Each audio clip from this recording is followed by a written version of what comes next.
Right. Welcome everyone to this second in a series of webinars by PyroLife, the International Symposium towards Integrated Fire Management. Good morning to many of you from the US who are joining, a good afternoon from many in Europe, and a now happy tomorrow to many joining from Australia. We have over 300 registered for this webinar, which is almost 75 more than the first one. So we're very happy that more are learning of this network, coming into this network, and listening and learning from all of these speakers. My name is Lucian Deaton. I work with the National Fire Protection Association, a US-based organization, and directly with our wildfire public education, working on community engagement and our international outreach. I want to quickly speak to some of the technical aspects of this webinar and then introduce the speakers, of which we have two today, and they'll be able to share a lot of knowledge with you all. There are two speakers. It'll be about 30 minutes apiece for their presentations, and then we'll have a moderated question and answer session following each of their individual presentations. So if you have a question for the first, pose it during their talk, and then we'll get to that during the question and answer period. To do that, you'll see at the bottom of your screen a Q&A function, a Q&A box. Please post your questions via that part of the platform so we all have them in one place and then can manage them to the speakers. The audio and video will be turned off for participants, so that's the way that you can participate in this event. When you're writing the question, if it is easier for you to write in your mother tongue, in your own language, that is just fine. We have the ability to translate it, and we're happy to have that so that you can ask the question in the best way, and then we'll pose it. The questions will be in English, the answers will be in English, but if it's easier to ask it in your own language, that's just fine, and we can handle that. The session is being recorded, and they are being shared on the PyroLife YouTube channel, on the Symposium page, where you'll see the other sessions that are occurring during the series. Each recording will be under the individual speakers. And of course, online, the PyroLife Symposium hashtag on Twitter is a way to connect to those as well. Our first speaker this morning is Danielle Antonellis. She's a senior fire safety engineer with Arup. And leads Arup's global program on fire and informal settlements, and established Arup's global multidisciplinary skills group on city fire resilience. I'll allow her to introduce herself more fully, of course, but she'll be speaking this morning on the shifting paradigms to address fire safety inequality. After that, in questions, we'll also hear from Dr. Adrian Cardil, who's a fire scientist and lecturer at the University of Lleida, and a senior researcher at the Technosilva Corporation, and he'll introduce himself, of course, as well in more detail during his piece. So welcome to all who have joined, and Danielle, good morning to you in this case, and look forward to your presentation. Thank you. I'll attempt to share my screen first. Hopefully this is smooth. Great, can you see my screen? Yes, it's showing. Perfect. All right, I'll jump right in then. Well, thank you so much for the opportunity to speak with you all today and for joining the session. I'm very excited to have this opportunity to talk to you about an important topic, which is often neglected: fire safety inequality. So does fire discriminate? Humans are physically and physiologically vulnerable to fire. If we're exposed to high temperatures and hot smoke, we develop burns and suffer from smoke inhalation, which can lead to injuries and deaths. And this shared reality has often led people to say that fire does not discriminate. Whether you're rich or poor, fire can kill you. While it is true that two people exposed to the same fire will have similar chances of injury and death, this phrase does not tell the whole story. The reality is that we are all exposed to different fire risks in our daily lives, at our homes, during our commutes, at work, in the shops, restaurants, and public areas that we frequent. A widely accepted risk concept from disaster risk reduction sector can help to explain. Fire risk is a function of hazard, exposure, and vulnerability. As a fire engineer, fire hazard in a building, or considering fire hazard in a building or a community, is what's most familiar to me. This relates to the fire triangle. What is the fuel, availability of oxygen, and the potential ignition sources? But what are fire exposure and vulnerability? Well, exposure relates to the likelihood a particular fire will affect a group, the natural or the built environment. And vulnerability relates to the lack of capacity of a group, the natural or built environment, to cope with the fire before, during, and after the event. Please allow me to explain. But in order to do that, I first want to describe what an informal settlement is. UN Habitat defines households suffering from household deprivations, such as lack of access to water and sanitation, a lack of housing durability, and sufficient living area as slum households. And over 1 billion people live in slum conditions today. That means 1 in 8 people. While often seen as synonymous with slums, informal settlements are dense settlements where inhabitants don't have security of tenure as well. These areas are not regulated, and over 33% of city dwellers live in informal settlements globally. In 2017, I spent time in Cape Town, South Africa, researching fires in informal settlements, or townships as they're called locally. Through engagement with a wide range of stakeholders, we kept hearing stories about men coming home drunk from the shebeen or the local pub and falling asleep while deep frying chips, often causing fires. These stories reminded my colleague of a big problem in his home country of Ireland. He told me these types of chip fan fires were a huge problem back in the 1990s, and there was a public safety campaign to address them. While this did lead to a reduction in incidents, these fires did still happen from time to time. But there's a huge difference between these fires in Ireland and in South Africa. In both countries, these fires present a serious life safety risk to the occupants in the household of origin. But the difference is who and what else are exposed to the fire. In Ireland, the fires don't typically spread beyond that house of origin. In informal settlements in South Africa, however, these fires can spread across entire communities with devastating speed due to physical factors such as high density of buildings and the use of combustible construction materials, such as timber, plastic, and even cardboard. A fire like this could destroy hundreds, if not thousands of homes and displace thousands of people. So while 2 fires might have the same cause, the consequences can be significantly different because of the difference of who or what is exposed to the fire. Next, I want to explain vulnerability using a personal story. 8 years ago, I was sitting on my couch in my college apartment, and I heard and felt a really big bang. My roommate and I ran out of the house and discovered there was actually an explosion in our basement, which then caused a fire. The fire department quickly arrived and tackled the blaze. They saved their belongings, they saved the building, but we lost all of our belongings. We were obviously upset, but we really didn't have much time to dwell on it. Within minutes, my university, the American Red Cross, my family and friends arrived both physically and virtually to offer support. We each spoke to our insurance companies that day and started insurance claims. And I called my credit card company to get a line of credit so I could start replacing my belongings that day. We knew we had everything we needed to recover by dinner time. This photograph of my roommate and I, just hours after the fire, shows what social and financial safety nets can do in the immediate aftermath of an emergency. Provide much needed physical and psychological relief. Within 2 months, I'd replaced all of my belongings. I was living in a beautiful waterfront property in Rhode Island, working a new job and studying for my master's degree. The fire truly was in the rearview mirror. In stark contrast, people living in informal settlements in Cape Town are highly vulnerable to the impacts of fire.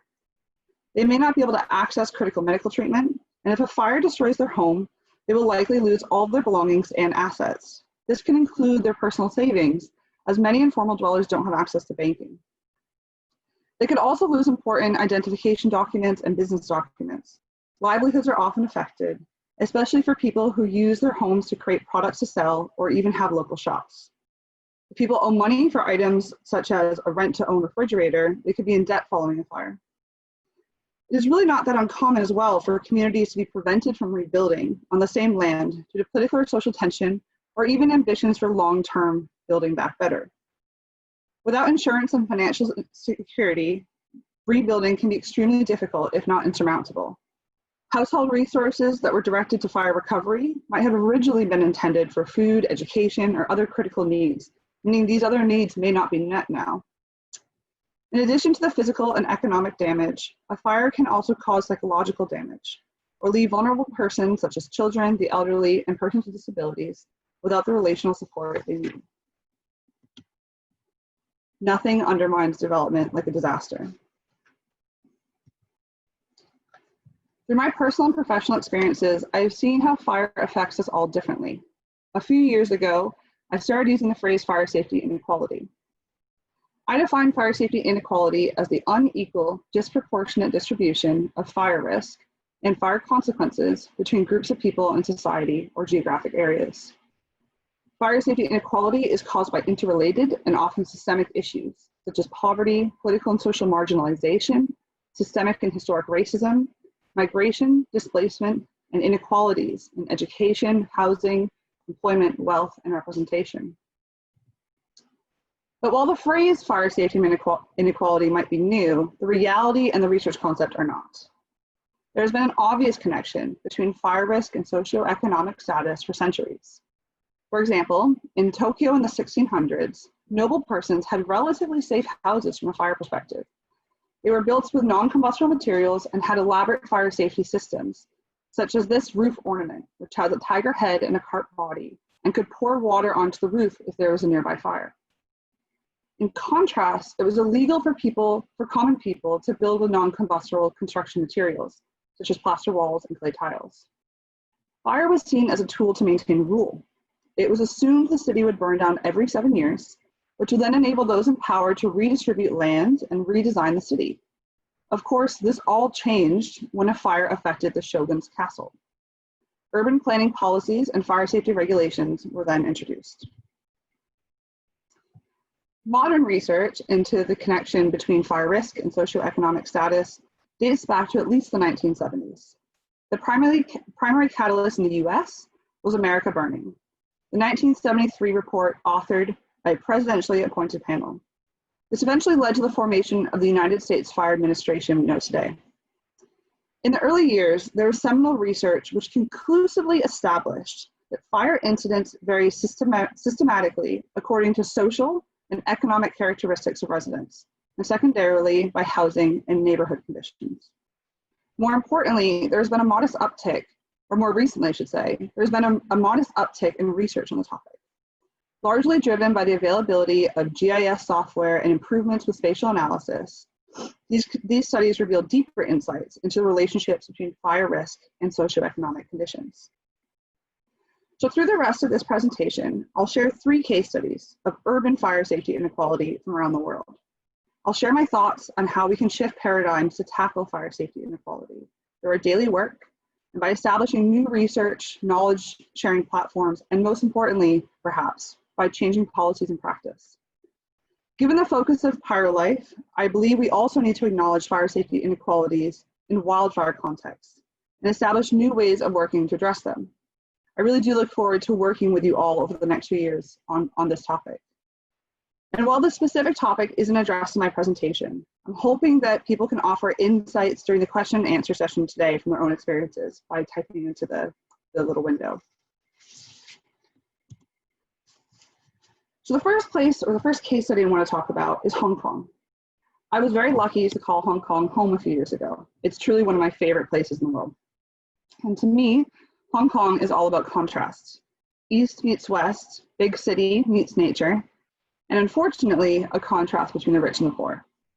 If you're familiar with Hong Kong, you know that real estate is extremely competitive. There simply isn't enough space, and Hong Kong has the most expensive housing market in the world. Approximately 50% of residents live in some form of public housing. The explosion of public housing in Hong Kong is said to have been started in response to a fire on Christmas Day in 1953. This fire swept through an informal settlement in Shek Kip Mei, Kowloon, and left 50,000 people homeless. In fact, there were many large squatter fires, as they called them, in the 1950s. More than 190,000 people lost their homes due to these fires in the decade. These fires shaped Hong Kong housing policy and therefore contemporary Hong Kong itself. It led to the formation of the Hong Kong Housing Authority, which constructs low-cost public housing. Rents for public housing are heavily subsidized and therefore much lower than the cost for a private flat. And according to the Hong Kong Housing Authority, there's a backlog of over 250,000 applications for public housing. Waiting time is 5.4 years as of the end of March. This massive housing shortage leaves the city's most vulnerable, low-income earners, retirees, and those unable to work owing to disability with very few options. More than 210,000 people share tiny private subdivided flats plagued by bad hygiene, ventilation, and lighting. These substandard living conditions are indicative of extreme income inequality. The government's Commission on Poverty states that the lack of affordable housing is both a cause of and a contributor to the poverty rate. One type of housing is tragically called a coffin cubicle. Photographer Ben Lenny said, 40 square feet can be the size of a toilet, a kitchen, or a balcony. It is just enough space for 3 or 4 people to lie down, 4 or 5 swivel chairs, or 57 pieces of A4 sized paper. But for some people, it is the size of their entire house that they call home.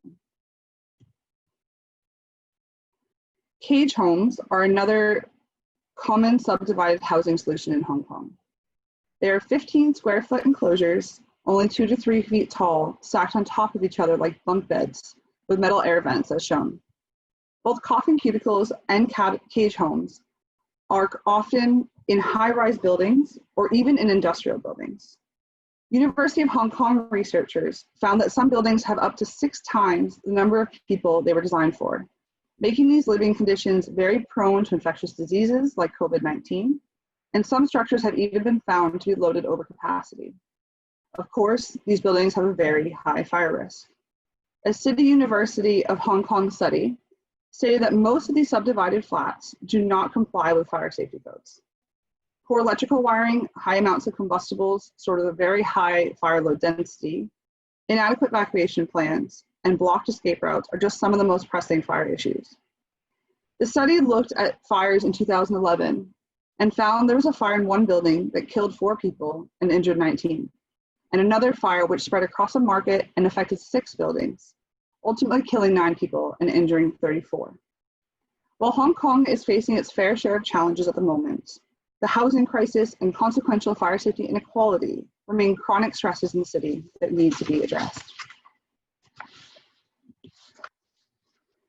Let's now talk about the United Kingdom, a strong ally of Hong Kong given its shared history, and another place I've been very lucky to call home. Compared to children from families with the best occupational status, those from less favorable ones had a 37.7 times higher death rate due to exposure to smoke, fire, and flames.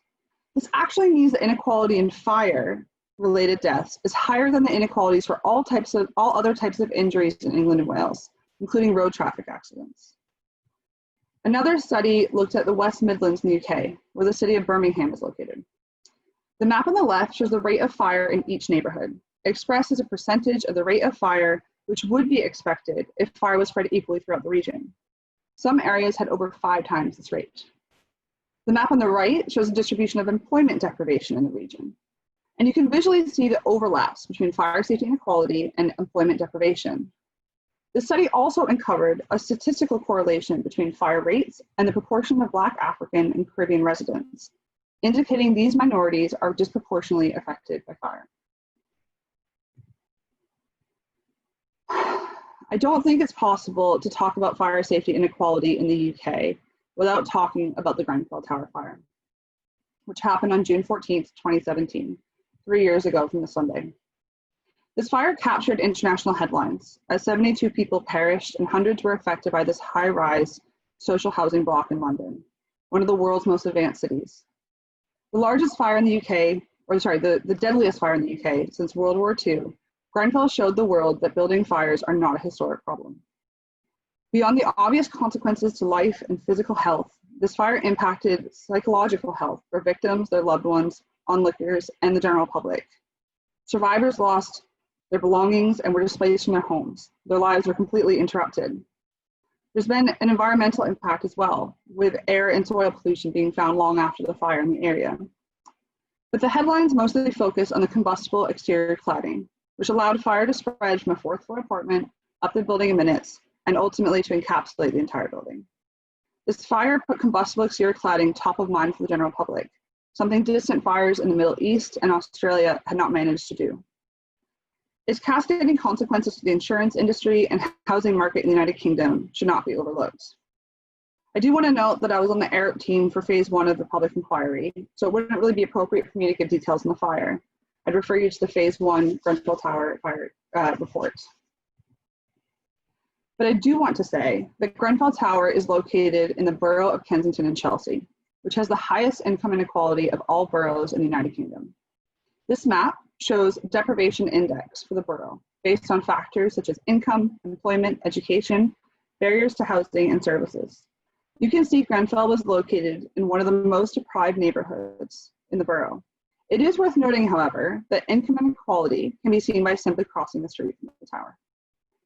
In addition to the fact that Grenfell was a social housing block, the tragedy unveiled fire safety inequalities with building design and management across the UK and across the world, especially regarding vulnerable persons, including the elderly, children, and persons with disabilities. It also highlighted the importance of local context for fire safety design and public education. Our cities are becoming more diverse. The occupants of the tower were a diverse group of people of all backgrounds, ages, ethnicities, and origins. Some had grown up in North Kensington and had lived there all their lives. Others had come to the UK as refugees, in many cases from North Africa, the Middle East, Afghanistan, or further afield. We need to design and manage buildings based on evidence and insights onto how fire affects diverse populations, recognizing cultural differences in our relationships with fire and fire safety, as well as the impact of changing demographics. This will require more research and new ways of working. And for the third case study, I want to talk about Bangladesh. Bangladesh is one of the few developing countries that has fires capturing global attention. Massive fires in ready-made garment factories, informal settlements, high-rise buildings, Dhaka's historic district, which is pictured here, and Kutupalong refugee camp, the largest refugee camp in the world, have grabbed international headlines in recent years. While there are many extreme acute fire incidents, the reality, though, is that Bangladesh's fire problem is chronic and it is worsening. It has been shown that the number of fires in Bangladesh have tripled over the last 22 years. As the most densely populated country in the world, housing is a challenge in Bangladesh as well. In the capital of Dhaka, there are 4,000 informal settlements, and 1 in 3 people live in these settlements. There are predominantly migrants, accounting for 60% of Dhaka's total population growth. This past August, a fire in Chalantika informal settlement in Dhaka's Mirpur district destroyed 2,000 dwellings, leaving over 10,000 people displaced in a matter of hours. And many of the victims earned low wages from working in nearby garment factories. In fact, the majority of the country's workers in the ready-made garment industry live in informal settlements. This means they're exposed to a heightened fire risk at both home and at work. Bangladesh is the world's second largest exporter of clothing. The ready-made garment industry represents 70% of the country's exports and brings in $31 billion a year. While 30% of the factories are owned by the government, the remaining 70% represents suppliers for big international brands, such as Tommy Hilfiger, Zara, and H&M. There are 4 million workers in the industry, and they support their families, meaning that 20 million people in the country are supported by this industry. 60% of the workers are girls and women, and wages here are some of the lowest in the world. Workers are exposed to unsafe work environments with a high incidence of work-related accidents and deaths, as well as occupational diseases. 2 incidents in 2012 and 2013 are of particular relevance. On November 24th, 2012, a fire broke out at the Tazreen Fashions Factory, trapping occupants and leading to the death of at least 112 people. There was no fire exit in the factory. The fire alarms did activate and workers tried to evacuate, but managers and security guards apparently asked workers to get back to work, even though there was visible smoke. 5 months later, on April 24th, 2013, the Rana Plaza building collapsed in Dhaka, which housed 5 garment factories. The collapse killed at least 1,132 people and injured more than 2,500. These are among the worst industrial accidents on record. They awoke the world to poor labor conditions facing workers in the ready-made garment sector in Bangladesh. This put pressure onto international brands and retailers to invest in factory safety and improve labor conditions. And two initiatives representing international brands and retailers, the Bangladesh Accord on Fire and Building Safety and the Alliance for Bangladesh Worker Safety, were formed. These initiatives were focused on the inspections of factories, remedial works, and in the most extreme cases, shutting down the factories that are unsafe. Thousands of factories have been inspected to date. And recognizing the need for local capacity building to enable systemic long-term change, the UN International Labour Organization, ILO, supported the government to inspect the 30% of the factories which were government-owned and not getting international attention. Training and capacity building for factory workers, local inspectors, and enforcement agencies, such as the Bangladesh Fire Service and Civil Defense, were and remain to be critically important. Unfortunately, a report from the Dhaka Tribune from November 19th, however, shows that justice remains a far cry for the families of the victim and of the victims of the fire, the Tazreen fire. There has been little progress in the trial against 13 officials and employees, including the factory owner and managing director, despite this trial starting over 5 years ago. Furthermore, when a worker is killed or injured at work, families are faced with sudden loss of vital income. On top of the pain and suffering caused by the injury or death itself and the cost of the resulting burial or medical costs, families have to face the stress of increasing debt and a sudden drop in their standard of living. This is particularly the case where workers are already in poverty as a result of their employment in very low-wage industries, such as the garment industry, and where they have no access to social security systems. In Bangladesh, there is no national injury insurance scheme. Therefore, the coordinated response of local and international stakeholders to Rana Plaza collapse included work to develop principles and practice that would ensure that the injured workers or families of those killed would be provided with lifetime pensions to compensate for the loss of income.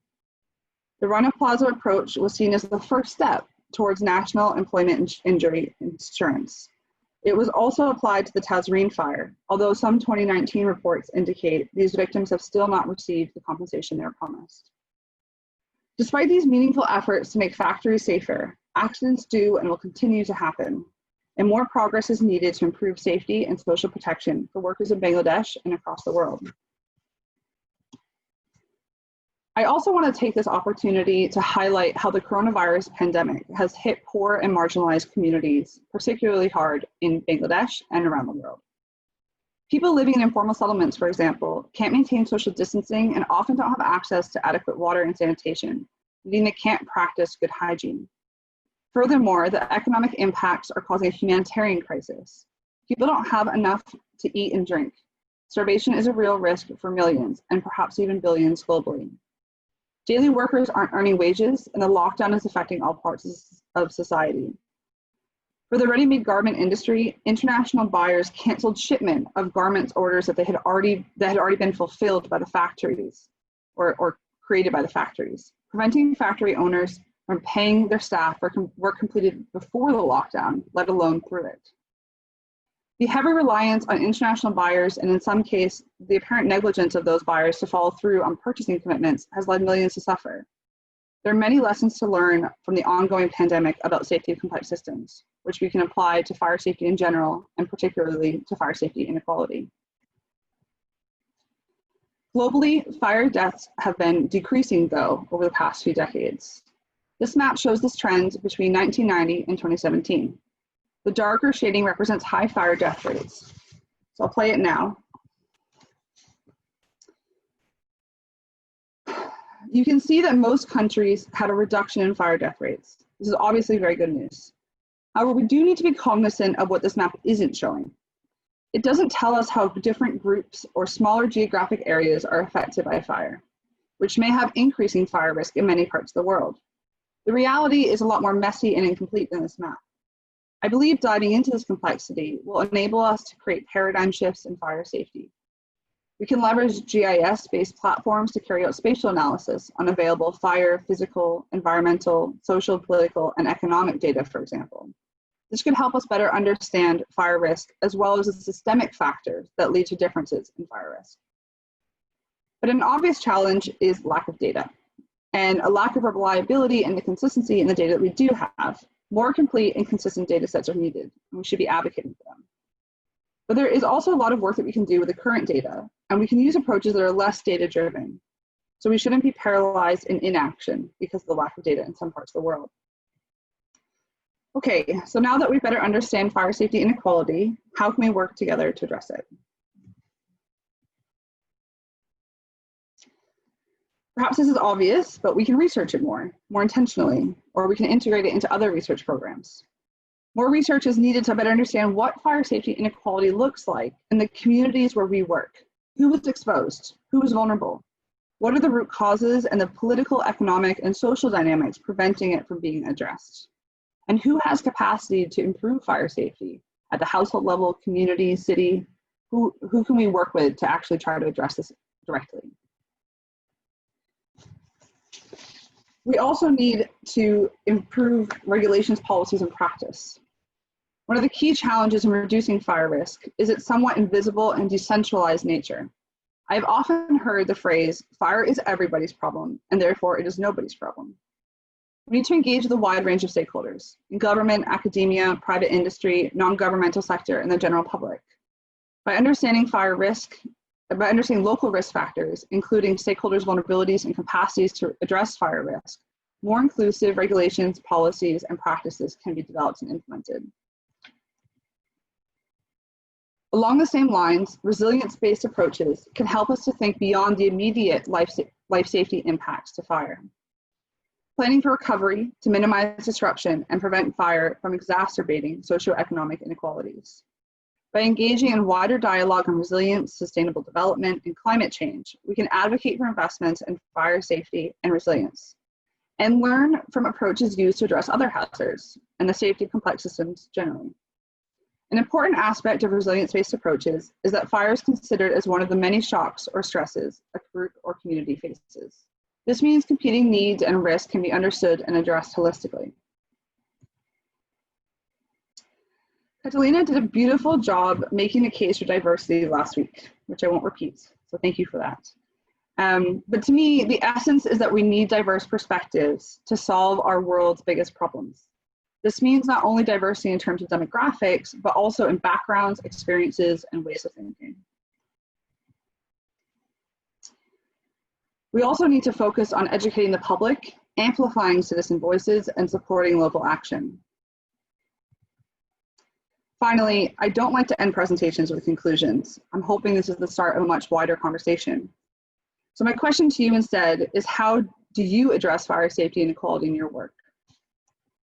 Thank you. And I do want to say that I think PyroLife exhibits so many of these qualities, so I'm really excited to work with you all on PyroLife to address fire safety and equality as part of the wider work that we're doing. Danielle, thank you very much. And I think with the focus and the push that PyroLife has on diversity and understanding the impact of fire on so many different groups, hearing about how fire impacts poor and marginalized communities has been very helpful this morning. And yeah, I think the education on the aftermath of a flame has been really illuminating. Really appreciate it. There have been some questions that have come in. I do want to say, before we get to the questions, again, a reminder that the Q&A function that's at the bottom of the screen for you all to be able to put questions in. And as was mentioned in last week's webinar, as diversity is very important to PyroLife, if you are a young researcher, a female researcher, to make sure to pose your questions. Don't be left out of the conversation. Don't stay from being a part of it. One thing that was going on, Danielle, while you were speaking was great interest in your definition of fire safety inequality. I believe now that term was written out. Jose was able to share it on the chat function, so all the panelists should be able to see it. I wanted to just encourage. I can go back as well too. Yes, if you can go back, it'd be nice for people to be able to see again.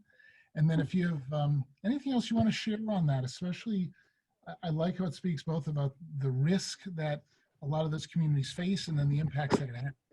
And that the risk I forget about sometimes, that they're, because of geography and neighborhoods, other things you bring up are put in areas of more risk.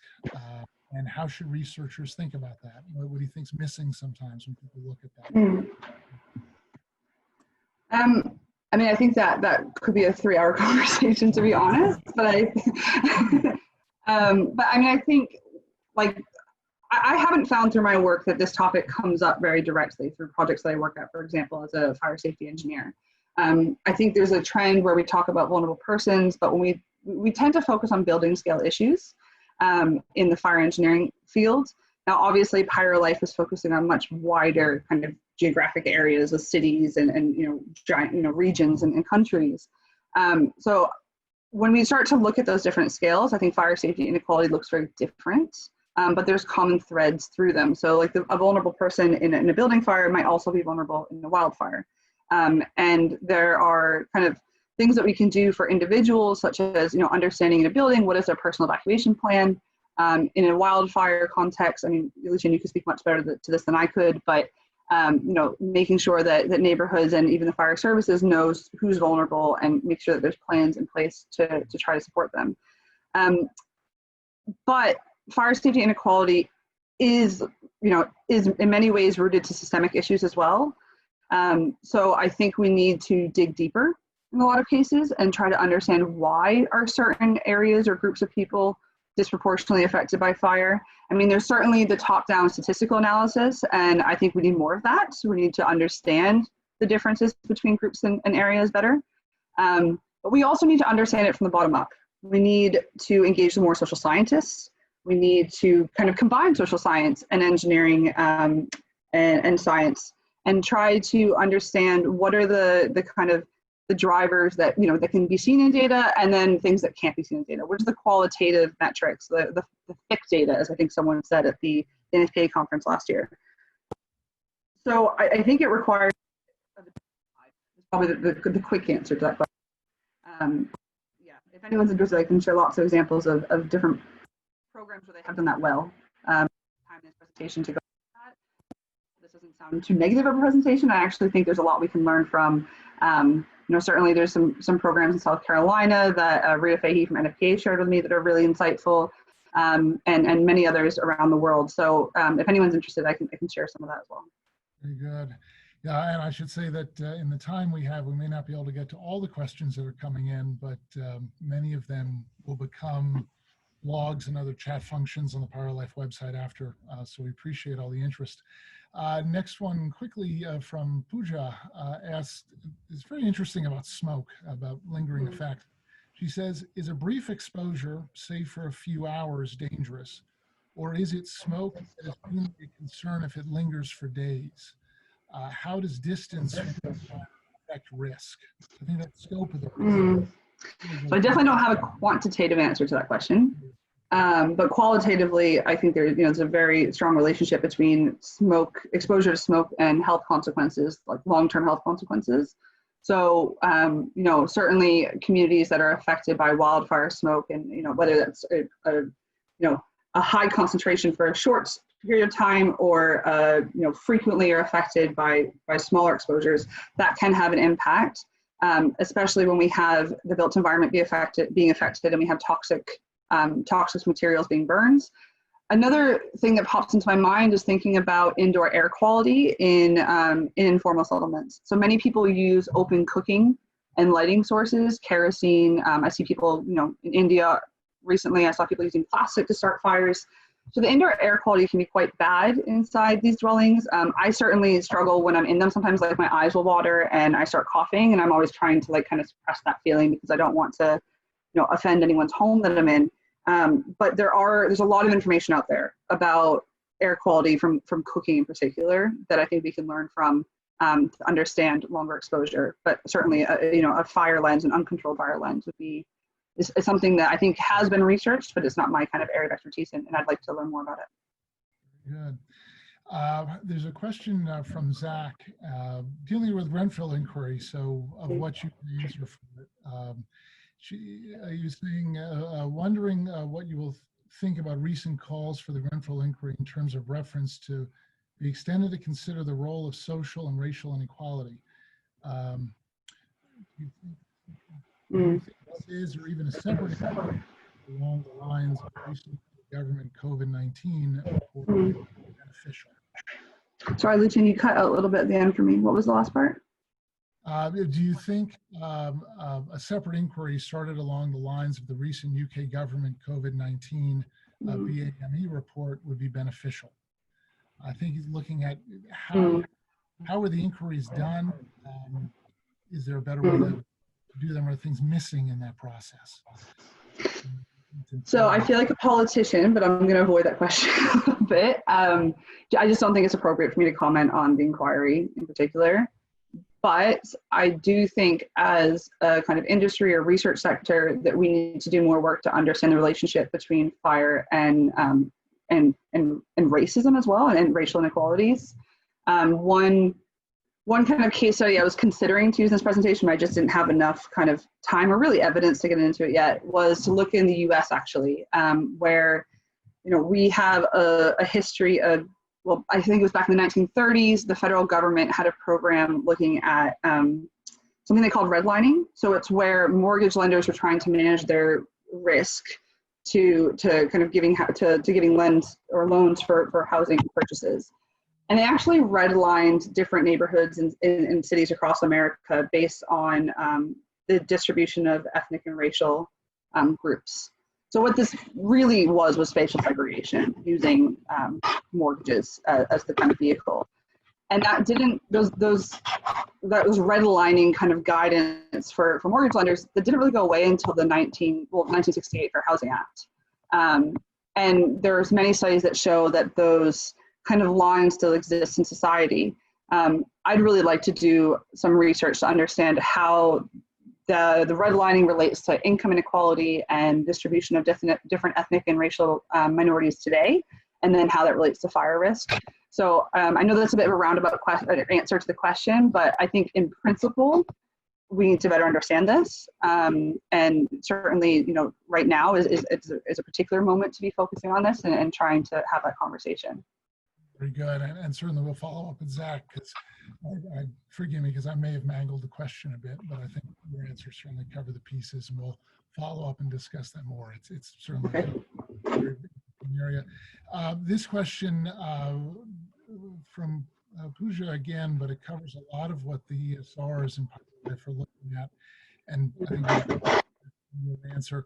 It says, related to the case studies that you presented, the cities are dynamic and they undergo changes every now and then. Do you find that does the fire master plan, the managing fire strategy in every city state, with the changing times? How does that process evolve with how the city's evolving? Did you find that they were reflective of what was going on, or is that a challenge that researchers have in trying to influence that process? I've never seen a city master plan for fire. My observation is that fire is a pretty decentralized thing. Obviously, we have stakeholders like the fire services who are really, pushing fire safety in different cities. But our rules and regulations that relate to fire are distributed through planning policies, building regulations, and then there's the fire services policies. It's something that is broken up into a lot of different pieces. There's all different angles that you come into fire. What that means to me is that there isn't always the most coordinated approach to fire risk. Certainly there are really good examples around the world of cities who have done this well, even though fire tends to be somewhat decentralized. But I've had recent conversations with an organization called Beyond Carlton, who is a citizen-led organization in Bangalore, India, led by Uday, a good friend of mine. So they came out of a tragedy, a fire that happened 10 years ago. They were started by the families, and they've done a lot of advocacy. And one of the things they've recently done in the past few years was they created a blueprint for fire safety in Bangalore. This was done in collaboration with the fire services.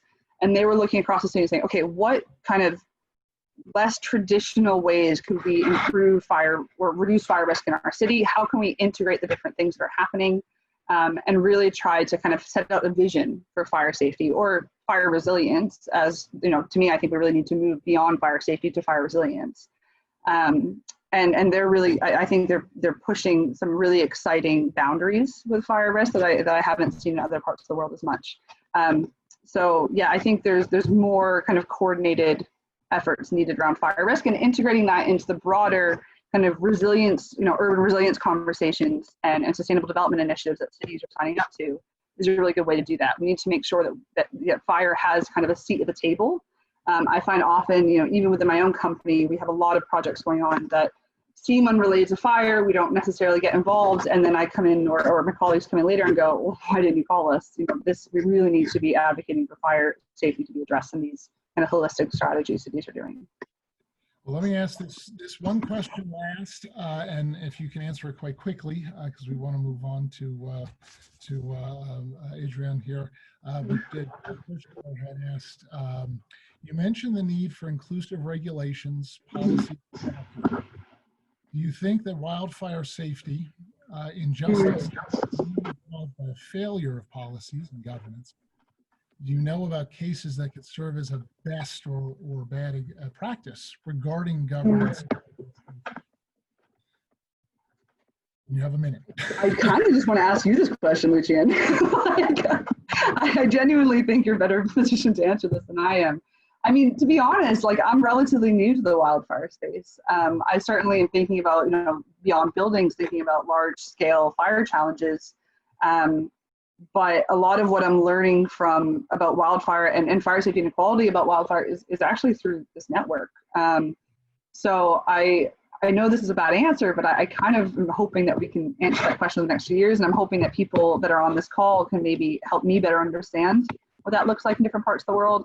I mean, there's certainly something about land, land use with wildfire, obviously, and where people are allowed to live. As well as, something that comes to mind in particular for me is thinking about homeless encampments in Los Angeles in the US, where there's a relationship between them. People in these homeless encampments have started fires, and in some cases, those fires even spread to destroy very rich people's homes. And to me, that's a really big contrast between the rich and the poor in a wildfire context. But I haven't had an opportunity to do detailed research on that, so I couldn't really kind of speak to the complexities of fire safety and equality in wildfire yet. Very good. And that is certainly something PyroLife is looking at. So I think these questions may become things, and encourage everyone who's on this webinar to look at the blog platform that PyroLife has, and even on social media, because a lot of these will continue to be answered and explored on those platforms after this webinar, certainly. Well, thank you, Danielle. And we do need to move on to the next speaker, but really appreciate the time and insight that you've given this morning. All right, thank you. Appreciate it.